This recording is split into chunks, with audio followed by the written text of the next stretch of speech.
Hello guys, my name is Pradyum Gupta. Today I will teach you about wage price flexibility concept. This concept was given by Mr. Pigou. This concept is based on labor market equilibrium.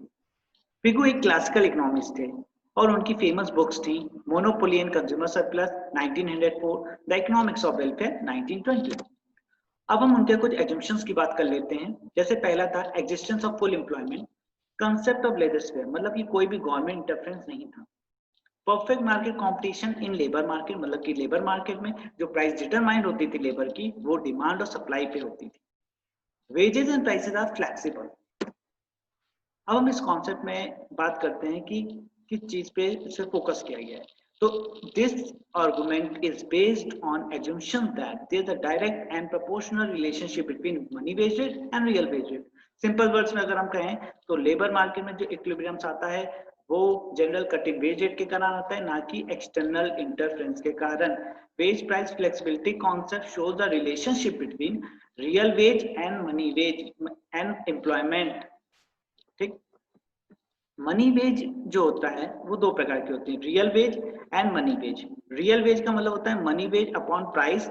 Money wage is a wage which is given to the labour in monetary form, मतलब जिसे हम labour को in the form of money के देते हैं।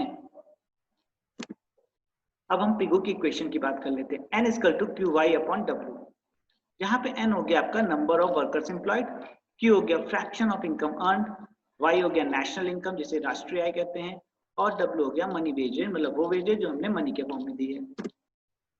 Since N, जिसे हम number of labour employed कहते हैं, is inversely proportional to the wage rate as shown in above equation of the Pigou. अगर हम इस इक्वेशन को देखें तो एन जो होगा वो इनवर्सली प्रोपोर्शनल टू डब्ल्यू होगा जब क्यू वाई कांस्टेंट हो जाएगा।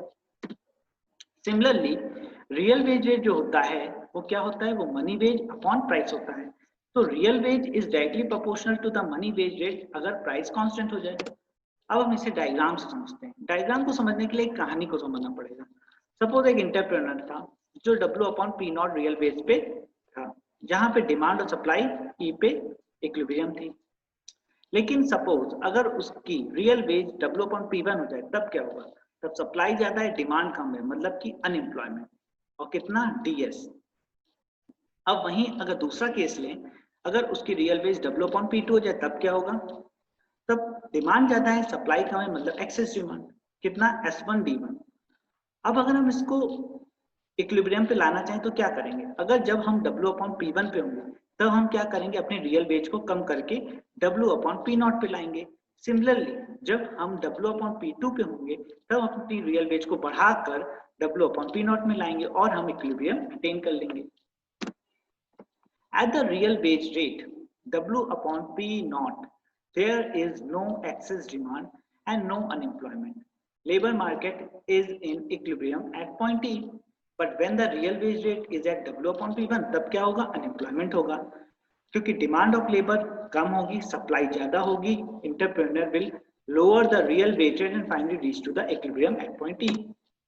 But when the real wage rate is at W upon P2, तब क्या होगा, एक्सेस डिमांड होगी, तो वो क्या करेगा, अपने रियल वेज को बढ़ाएगा और finally reach to the equilibrium point. When the real wage rate is high there is unemployment, but when the real wage rate is low there is excess demand और लो अनएम्प्लॉयमेंट। Thank you.